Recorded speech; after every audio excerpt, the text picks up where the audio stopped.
Bonjour et bienvenue. Aujourd'hui, lorsqu'on parle des nouvelles avancées dans l'affaire Jeffrey Epstein, il est facile de se perdre dans les noms célèbres, les scandales politiques et les spéculations médiatiques. Pourtant, au cœur de cette affaire, il y a d'abord et avant tout des victimes. Des jeunes filles devenues femmes qui vivent depuis des années avec les conséquences d'un système d'exploitation organisé, protégé par l'argent, le pouvoir et le silence. La publication récente de millions de pages de documents liés à l'affaire a ravivé la douleur pour plusieurs survivantes. Pour beaucoup d'entre elles, voir les échanges, les agendas, les correspondances et les noms d'hommes puissants remis sous les projecteurs ne représente pas seulement une avancée vers la vérité, cela rouvre aussi des blessures profondes. Certaines victimes ont exprimé publiquement leur frustration. Elles affirment que malgré la quantité massive de documents publiés, le système continue de les laisser en arrière-plan pendant que l'attention se concentre sur les élites citées. Pour elles, la question n'est pas seulement qui est mentionné, mais plutôt qui rend des comptes. Il faut se rappeler que Jeffrey Epstein a pu opérer pendant des années, malgré des signalements, des enquêtes et même une condamnation en 2008 dans le cadre d'un accord controversé en Floride. Pour les victimes, cette période représente un double traumatisme. L'abus initial, puis l'impression que la justice ne les a pas protégées. Ghislaine Maxwell, reconnue coupable de trafic sexuel en 2021, est aujourd'hui l'une des rares personnes condamnées dans ce réseau. Mais pour les survivantes, la condamnation d'une seule collaboratrice ne suffit pas à réparer les dommages causés par un système plus vaste. L'impact psychologique sur les victimes est profond. Les spécialistes en traumatologie expliquent que les survivants d'exploitation sexuelle organisée souffrent souvent de troubles de stress post-traumatique, d'anxiété chronique, de dépression et de difficultés relationnelles. Le sentiment d'avoir été manipulé par des adultes puissants, parfois présentés comme des mentors ou des protecteurs, laisse des traces durables. La publication des dossiers a aussi des conséquences sociales pour les victimes.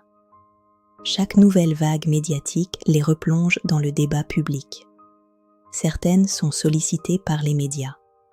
D'autres subissent du harcèlement en ligne. Certaines choisissent de rester anonymes, d'autres décident de parler publiquement malgré les risques. Il y a aussi un enjeu financier. Plusieurs victimes ont intenté des poursuites civiles et obtenu des règlements financiers à travers le fonds d'indemnisation créé après la mort d'Epstein. Mais l'argent ne remplace pas la reconnaissance morale ni la responsabilité pénale. Un autre aspect important concerne la crédibilité des survivantes.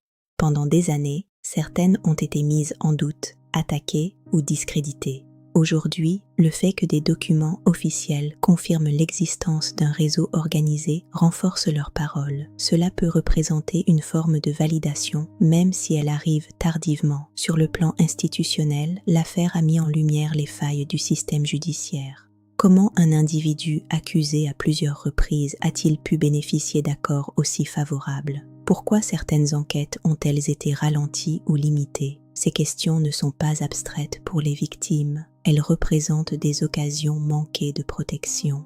Les récentes enquêtes internationales, notamment en Europe, donnent à certaines survivantes l'espoir que le dossier ne sera pas refermé trop rapidement. Cependant, le processus judiciaire est long, complexe et parfois décevant. Il faut également souligner que l'exploitation sexuelle organisée crée un environnement de peur et de dépendance. Plusieurs victimes ont expliqué qu'elles se sentaient piégées, isolées et convaincues qu'elles n'avaient aucun recours. Le pouvoir financier et social d'Epstein jouait un rôle central dans ce mécanisme de contrôle. Aujourd'hui, le Zorro Ranch, propriété d'Epstein au Nouveau-Mexique, est au centre d'une nouvelle enquête. Pour les survivantes, l'enjeu n'est pas seulement de punir le passé, mais de prévenir l'avenir. Elles demandent des garanties concrètes, meilleure protection des jeunes vulnérables, mécanismes d'alerte plus efficaces et fin de l'impunité liée au pouvoir.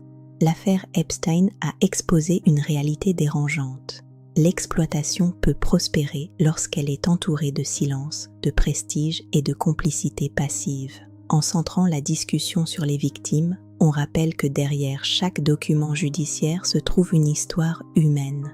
En conclusion, l'affaire Epstein reste avant tout une affaire de survivantes. Leur combat pour la reconnaissance, la justice et la dignité continuent.